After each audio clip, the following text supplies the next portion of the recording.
As an artist, there's very little that reinvigorates my creativity more than getting outside in nature, and painting from life has become one of my favorite ways to enjoy the outdoors. When you're painting on the go, you definitely don't want to overpack and lug around a bunch of stuff that you don't need, but at the same time, you want to feel prepared, knowing that you have all the necessary supplies and tools in hand.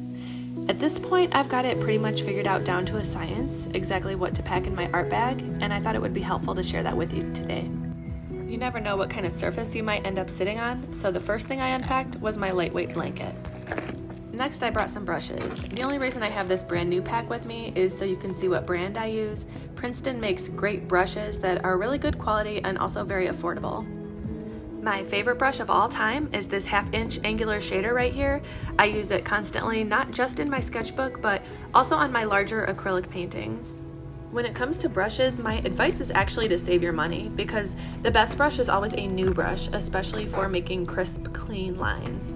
I have my brushes stored in this pencil case, and I've got a few paper towels packed in here as well. I like this plastic case because it doubles as a palette if need be. That being said, my palette of choice is actually just a paper plate. They are lightweight and disposable. Don't forget to bring a cup for rinsing your brushes. At home I use glass jars, but plastic is just a lot safer when you're traveling. Not everywhere is going to have water fountains, so do yourself a favor and pack yourself some clean water so that you will have this to rinse your brushes with. And now for surfaces. After years of trying all different kinds of sketchbooks, this is now my sketchbook of choice. I have dozens of them. I love the compact size and also this beautiful craft colored paper that gives a nice medium toned base to work on. Okay, you guys, so everything I've shown you so far has been pretty affordable. This is where I splurge. It is worth it to save all of your money for good paint. Having good quality paint is going to make all the difference and make your life so much easier. I used to use acrylic paint in my sketchbooks, but over time I have, like I said, experimented with so many different mediums, and I have discovered this acrylic wash, and I will never go back.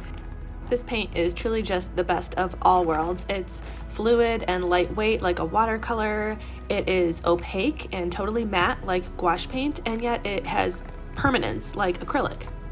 They make so many different colors, and if you are a crazy artist like I am, you are probably just going to collect them all. Even though the tubes are small, they do last a really long time, especially if you use them the right way. Just to give you an idea of how they look when they dry, these were some quick studies that I did, and you can see how just working very quickly, they are totally opaque and matte and just look very professional. One thing you will need to keep in mind, however, is this type of paint does dry very quickly. So after you put a little dab of paint on your palette, make sure to add a drop of water to keep it fluid. If you've painted with acrylics, you may be familiar with how many coats it takes to get a nice even coat of green with acrylic for some reason. This is what one coat of paint looks like with the acrylic wash. That's just that little bit that I had on my palette. Here is what it looks like if you add some water. You can add even more water if you want it to be more like a watercolor like this. Thank you so much for painting with me today. If you were interested in any of the materials I used, I do have all of them listed in the video description. And as always, if you enjoyed this, please don't be afraid to hit like and subscribe. Thank you.